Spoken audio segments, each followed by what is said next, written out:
Last year రాగానే మళ్ళీ ఇంకొక అవతారం ఎత్తొస్తాడు. అప్పుడు మళ్ళీ ఇంకో కొత్త హామీ తీసుకొస్తాడు. ఈ మనమైతే అంత అట్లాంటి హామీల్లో పోటీ పడలేము. సో దాటేయచ్చు. దాటలేదనుకో ఓ 5 ఏళ్ళు నెక్స్ట్ 5 ఏళ్ళకి రెడీ అవుతాం. ఎందుకంటే మొత్తం ఈసారి స్టేట్ పిండినాడు. పిండి అసలు ఇక్కడ ఒక్క చోట ఈ పక్కనే మన పక్కనే నాకు తెలిసి ఈసారి 1 లక్ష కోట్లు ఎంతో ఇప్పటికే నెక్స్ట్ ఎలక్షన్లకి 2 లక్షల కోట్లు తీసుకొస్తే దాంట్లో 1 లక్ష కోట్లు 1.5 కోట్లు మింగేస్తే ఇంకా మిగిలిందంతా చిల్లర బోనస్, మార్నింగ్ బ్రేక్ఫాస్ట్, దాంట్లో సాంబార్ కొంత ఇది కొంత వేసుకున్నట్టు కింద వాళ్ళ తమ్ముళ్ళు తీసుకుంటే. సో మన రాష్ట్రం చేసే అప్పు ఇంకా పక్కన సహజ వనరులు ఏముంటే మైనింగ్ కానీ ఇంకా మిగిలినవన్నీ కొట్టేస్తే ఇంకా నెక్స్ట్ ఎలక్షన్లకు ఒకవేళ పోతే 5 ఇయర్స్ తర్వాత మళ్ళీ రావచ్చు. డబ్బుతో కాందే ఉంది. ఇది ఒక మాఫియా ముఠా. అది మాఫియాకు అధికారం వస్తే ఎట్లుంటుంది ముఠా కంటే అదిగో ఇక్కడ కనపడుతుంది. మనం ఎక్కడనో దక్షిణ అమెరికాలోనో మాఫియా ముఠాలు ఉన్నాయి, అండర్ వరల్డ్ ఉంటాయి. ఆయన ఎవరో గల్ఫ్లో ఉండే ఒకడు, ఇంకో దగ్గర ఎవరో ఉంటాడు. వాళ్ళది అవంతా ఒక అండర్ వరల్డ్, ఒక ప్యారలల్ చీకటి సామ్రాజ్యం. దానికి వాళ్ళ అధిపతులు. ఆ చీకటి సామ్రాజ్యాధిపతే రాజ్యాంగ అధిపతి కూడా అయితే, స్టేట్ హెడ్ అయితే ఎట్లుంటుంది అంటే ఇదిగో మన దగ్గర చూస్తాను. ఎంటైర్ దీనికి తోడు మొత్తం మన మెదళ్లను కూడా కంట్రోల్ చేసే మీడియా పవర్.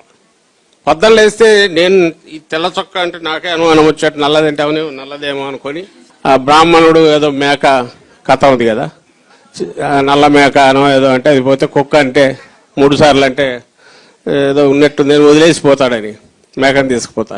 అప్పుడు చిన్నప్పుడు చదువుకునేప్పుడు ఎంత ఉంటారా మనుషులు అనుకున్నాం. అట్లా మనుషులు తయారు చేయొచ్చు అనేది మన ఈరోజు చంద్రబాబు నాయుడు గారు రుజువు చేస్తున్నారు. కాబట్టి ఆ రకంగా డూబియస్ క్రెడిట్ అంటారు, అలాంటిది ఆయనకు ప్రపంచ స్థాయిలోనే. ఇంతకుముందు గోబెల్స్ అనేవాళ్ళు, గోబెల్స్ అనేవాడు ప్రచారానికి మాత్రమే. అలాంటి 1,00,000 గోబెల్స్, మనకు తెలిసిన మారీచులు 1,00,000 మంది, మాఫియా, ఇంటర్నెట్. ఆయన మనకు ఈయన పెడతాడు ఎస్కోబార్ అని. ఆయన ఎస్కోబార్ కాదు, ఎస్కోబార్లకు 1,00,000 మంది ఎస్కోబార్లు, 1,00,000 మంది దావూద్ ఇబ్రహంలు ఆలోచనల్లో. ఈయన తుపాకీ పట్టుకోలేకపోవచ్చు, కాల్చకపోవచ్చు, లేదా అలాంటి చేయలేదు, కానీ అలాంటి ఆలోచనలు ఉండేవాడు. అందుకని ఎప్పుడు అంటుంటా వికృతమైన ఆలోచనలు. మళ్ళీ దానికంటే ఏదో సంకరం అన్నాడని చెప్పి దానికి తిడతారు. కానీ ఒక నక్క, హైనా, తోడేలు, ఈ ఆలోచనలు, అలాంటి ఆలోచనలన్నీ కలిస్తే, ఒక రాక్షసులు పిశాచాలు ఆలోచనలు కలిస్తే ఎట్లుంటుందంటే ఇదిగో మనకు కనపడేది. విశృంఖలత్వం ఉంటుంది, విచ్చలవిడితనం ఉంటుంది, అరాచకం ఉంటుంది. అది కంట్రోల్లో ఉంటుంది. ఎవరు కంట్రోల్లో? వాళ్ళ కంట్రోల్లో. ఏదో ఒకటి ఉండదు. ఇది ఇంతగా ఎందుకు చెప్తున్నానంటే we're dealing with him, we're fighting. అలాంటి వాడికి అగైనెస్ట్గా ఫైట్ చేస్తున్నాం, అలాంటి శక్తికి అగైనెస్ట్గా ఫైట్ చేస్తున్నాం. ఇప్పుడు ఆయన ఊతకర్రలు కూడా గట్టిగా, ఊతకర్రలను పెట్టుకుని గట్టిగా అదే ఊతకర్రలతోనే స్ట్రాంగ్గా అడుగులు వేస్తున్నాను అనుకుంటున్నాడు. ఈ సమయంలో కావాల్సింది కేవలం మన కన్విక్షను, మనకు కనపడుతున్న ఆధారాలు మన దగ్గర కాకుండా కిందికి పోవాలి.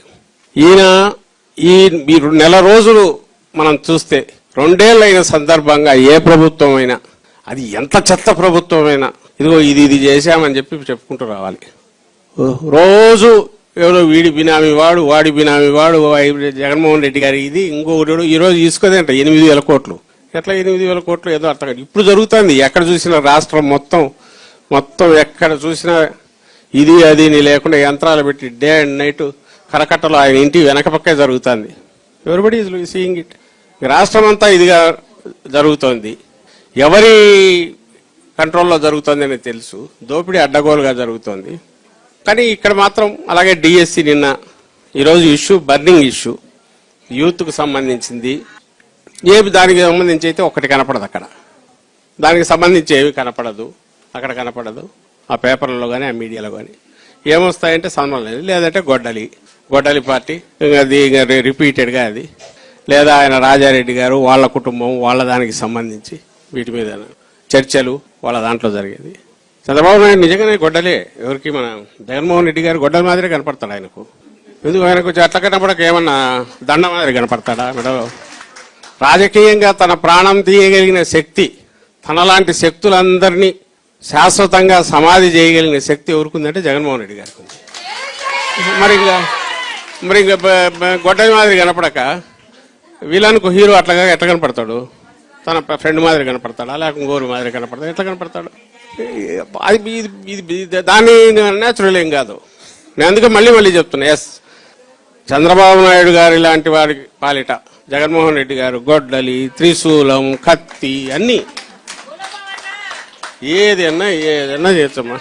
మీ అందరికీ మనందరికీ తెలుసు 2017 ప్లీనరీలో మన నాయకుడు జగన్మోహన్ రెడ్డి గారు అప్పటికి చంద్రబాబు నాయుడు 14కు ముందు నేను డ్వాక్రా రుణాలన్నీ రద్దు చేస్తానని చెప్పి ఎగ్గొట్టి ఆ పని హామీ నిలుపుకొని నేపథ్యంలో వాళ్ళ కంప్లీట్ బతుకులే ఇదైపోతుంటే అప్పుడు ఎంతో 16,000 కోట్లు ఎంతో ఉంది అనౌన్స్ చేసినప్పుడు.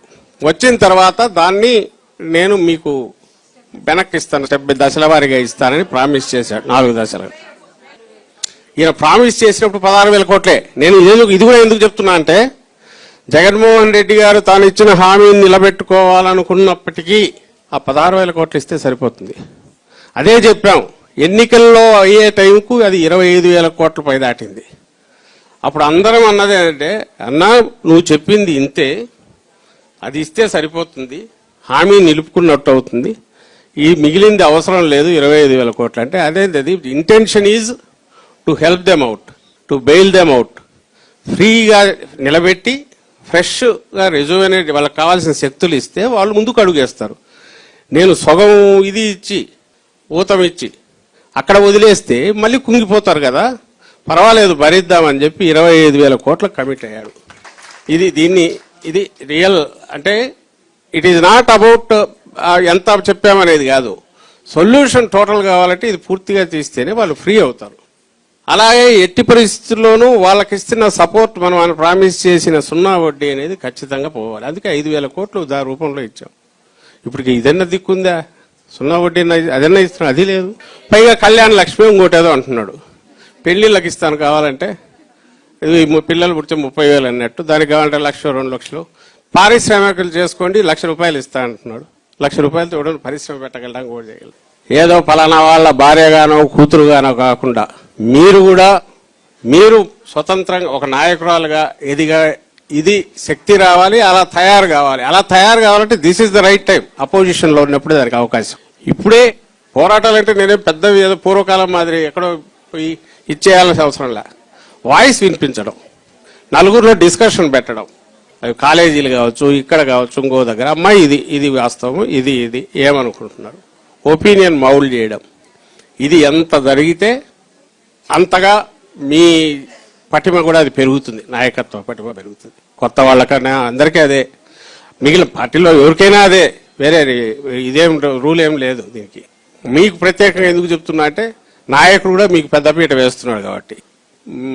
ఎలాగూ వాళ్ళు 33% ఏది, ఈయన అవకాశం వస్తే 50% ఎప్పుడూ రెడీగా ఇవ్వాలనుకుంటూనే ఉంటారు. ఆ 50% ఏదో ఎవరో కుటుంబం నుంచి వచ్చినందువల్ల ఇది కాకుండా నాయకురాలుగా వస్తే ఏదంటే పార్టీకి మంచిది, ప్రజలకు మంచిది. పాపం వెనకుండా ఆయన పనులు ఆయన చేసుకుంటాడు, మన పని మనం చేసుకోవచ్చు. అట్ట కాకపోతే ఆయన మనం వెనకబడి వస్తాడు, అలా ఇది కాకుండా చేసి మిమ్మల్ని నాయకురాలుగా పూర్తిగా ఎదగడానికి దొరికిన ఈ అవకాశాన్ని కూడా వాడుకోమని చెప్తున్నాం. ఈ 2 ఏళ్ళు అనే దాంట్లో ఈ పూర్తి అయ్యేసరికి ఈ మహిళా విభాగమే కాకుండా పార్టీలో ఉన్న మహిళా నాయకురాళ్ళు కానీ కింది స్థాయిలో మన కమిటీల్లో గ్రామ స్థాయిలో ఉండేవాళ్ళు అందరూ దాన్ని ఏమంటాము, స్వతంత్రంగా సొంతంగా ఆ నాయకత్వం తీసుకునే రకంగా వస్తే రేపు లోకల్ బాడీస్లో కూడా ప్రాతినిధ్యం మనకు పెంచుకోవడానికి అవకాశం ఉంటుంది. ఎందుకంటే జగన్మోహన్ రెడ్డి గారు కూడా దాన్ని ఎంకరేజ్ చేస్తారు కాబట్టి వచ్చే ఎన్నికలకు ఎవరిబడి ఈజ్ హోపింగ్ ఎలాగూ డీలిమిటేషన్ కానీ మహిళా బిల్లు డీలిమిటేషన్ లేకపోతే ఇదైతే వస్తుందంటే లేవు 2 వస్తాయని వచ్చే టైంకు మనకు ఖచ్చితంగా పోటీ రావాలా, ఎక్కువ మంది ఎస్ మేము కంటెస్ట్లో ఉంటామనేది రావాలి, స్వతంత్రంగా రాగలిగిన శక్తి రావాలి. దానికి ఈ కార్యక్రమాలన్నీ వాడుకోవాల్సిందిగా